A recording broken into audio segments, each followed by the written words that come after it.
La piste 3, c'est la justesse de l'enjeu.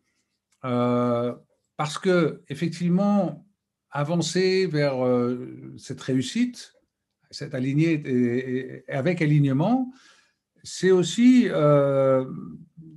avoir un enjeu qui est juste. C'est-à-dire, j'ai envie de dire, c'est ni trop ni pas assez.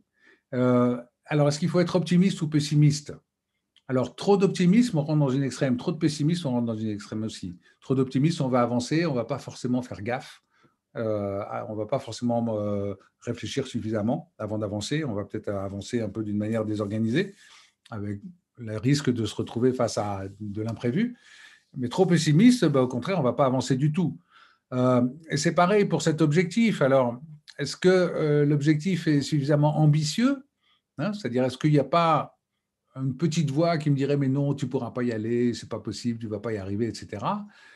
Et quelque part, est-ce que cet objectif est réaliste? Alors c'est réaliste et ambitieux, mais réaliste, encore une fois, c'est pas réaliste avec le mental, avec je vais peser le pour et contre, je vais regarder, je vais comparer, je vais regarder. Non, c'est réaliste avec voilà, qu'est-ce que j'ai vraiment envie d'exprimer avec mon cœur et qu'est-ce que je me sens capable de donner. Et à partir de ce moment-là, comment je peux, à partir de cette réalité qui est là, qui fait partie de mes talents intrinsèques, comment je vais pouvoir aller dans cette ambition et comment je vais pouvoir permettre à ces talents qui sont là de s'exprimer de la plus belle manière. Et de la plus belle manière, encore une fois, je ne parle pas d'argent, hein, mais je parle de cette qualité de cœur qui va être là et qui va s'exprimer et qui va apporter de bien plus beaux cadeaux que l'argent, et y compris l'argent. Peut-être que l'argent vient avec, quelque part. L'argent est juste une énergie. D'ailleurs, il y a un petit truc qui est rigolo, c'est par rapport à l'argent, je fais une petite aparté, mais posez-vous la question, si j'étais l'argent et que je me regarde là, hein, voilà, je me regarde voilà, par rapport à l'argent, hein, donc par rapport à ce que vous ressentez de l'argent, voilà, je ressens l'argent, oui, c'est un peu sale, etc., etc. Si vous étiez l'argent et que vous vous regardez, est-ce que vous auriez envie d'aller vers vous?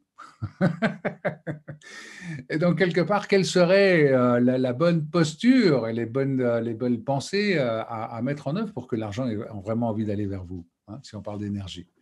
Donc, effectivement, il y a pas de limite à cette ambition à partir du moment où vous êtes aligné, parce que quelque part, vous allez être la meilleure version de vous-même et vous allez attirer naturellement les ressources, argent, personnes, compétences externes, etc. Vous allez les attirer naturellement. Par contre, effectivement, ça veut dire que vous êtes bien aligné sur cet objectif et puis que vous êtes conscient qu'il peut y avoir des obstacles.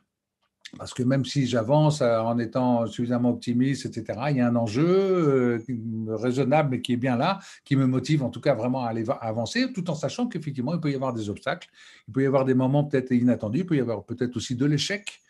Et à ce moment-là, l'intérêt, bah, toujours pareil, réussite, échec, ben voilà, on va mettre un plan B pour permettre de retomber sur ses pattes. Quelque part, on dit que la différence entre un loser et un winner, c'est quoi? Ben, c'est que le loser, il n'a pas prévu de plan B. Et donc, quand ça se casse la figure, ça se casse vraiment la figure. Donc, le plan B, c'est essentiel justement pour permettre d'avoir cet enjeu et en même temps cette capacité de retomber sur ses pattes, cet optimisme, en même temps, ce n'est pas du pessimisme, mais c'est du réalisme. Et puis cette ambition, justement, qui tient compte aussi des obstacles qui peuvent arriver. Vous voyez, toujours cet équilibre qui est là et qui permet d'être aligné aussi par rapport aux, j'ai envie de dire, aux enjeux et aux défis qu'on peut se poser dans la vie, le challenge qu'on peut se mettre.